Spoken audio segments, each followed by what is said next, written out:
As a filmmaker, you don't want to shoot a plane scene. In this video, I'm going to show you how you can light a plane scene and why it's a pain in the butt to do. Hello, my name is Marco Bagnoli, I'm a cinematographer, and after watching this video, you should be able to shoot something like this. So now we're looking at this scene. Just to Man, it's an Honor commercial for smartphone, tablets. And why is it difficult to do something like this?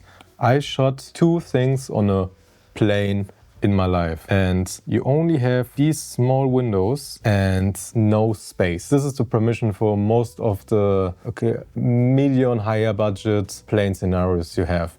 There are better ones where you have your plane cut in half. As imagined, this is a plane, sorry for my drawings, and when you have the big budget, this plane is cut in half, so you can look on the side, you can place your camera further back.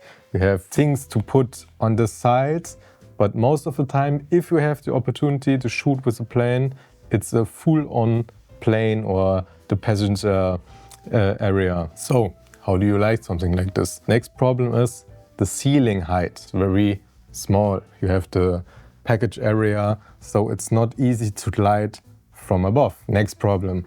So the only way to make it realistic, because you want to make it realistic, is it's through those tiny holes. What we do now we would put a long, let me clean it up first for you. So that's how I did it. Put on a long plane of butterflies, 20 by 20, 20 by 20, 20 by 20, so that we have an even, nice light source. The other possibility is to do green screen when you want to see something outside. That's probably what they did here, because when you look at it, we have a little bit of texture here, but I think it's not necessary. Most of the time, I think blown out highlights looks a little bit better. So you put your big light source, an ultra bones, actually, and then we placed a lot of sky panels underneath it and blasted on the ultra bones. So this area gets blown out. We keep it, don't try to make it look blown out, but really bright, so that we get an even exposure that's coming into the plane. Next thing you do is, you will notice the output is still not enough. So next thing is, I put some XT26 from Aputure, some Aputure storm lights, and with just plain hard light, just a modifier, and shoot through these holes on the people's clothes to give in a nice lighting texture, the sun. So that you will not only do on him, you will also do it in the background for the floor, so that when the camera is moving in front of the people, so that you notice, okay, it's just not one single light source, it's a big light source like the sun that goes through every window. So as you can see, this is really expensive. So because this is not enough, I think we had 9 Skyl panels for both sides, because we needed to switch back to back, because a lot of people don't want to use the mirror tool. And now we had to done it twice, but that's okay. So after doing all that, you still need a little bit of light control and put neck fill on this side of the people, so you get this little bit of contrast. This should be set for most things.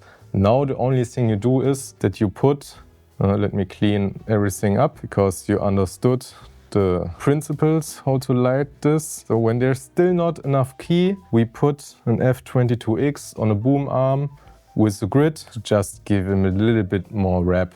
As you can see, you have to consider the mood of your scene. If you want to do creamy soft, should it be morning light, daylight? In my case, we had 3 different settings: nights, day and morning, sunset. So we light it differently, but not that much different, because the principles stay the same. Then you start to change more your white balance. So for the sunset feeling, we put everything really warm overall. Also the light beams on the clothes, we had a really low temperature, so it feels really like hot, warm sun. So this is the close-up from a different scene at the airport. As you can see, now we got this really wide angle look for this macro close-up. On tech commercials or something like this, use a lot of wide angle LEDs. Somehow this gives the feeling of technology, especially when you go really close with this wide angle lenses. And as I said before, you can see we have clouds in the background.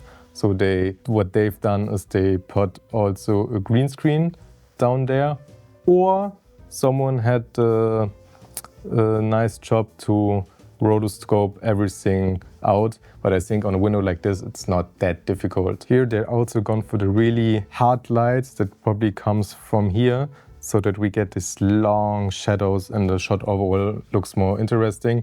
Also, when you do something like this where you want the windows and the product, here shouldn't be anyone, because it's another distractions. We don't want distractions, we want to focus on the laptop. This is a trick you also see in a lot of commercials, where the person is falling and the camera moves the exact same way.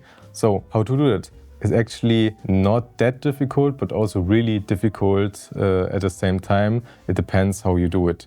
As you can see, she's just sitting on the couch and drops back. So one thing, you can be a cameraman and just drop in the same pace. It's not the best solution, but it works. But what you can also do is build a rig for it. And that rig looks most of the time something like this. We have your camera here on rods and your camera is here facing this direction.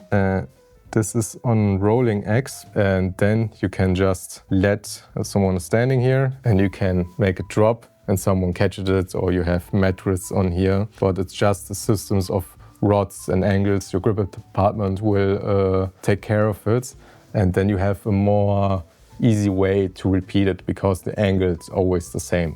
So it becomes less flexible for sure, but on a shot like this where it's really clear, you have the space and everything, that's the way you would do it. In this shot we go for a lot of a very pastel look feeling. As you can see in the skin, it's very pale, her color is very pale, the lips are a little bit saturated, but the curtains are desaturated, and just the device itself has a little bit more saturation.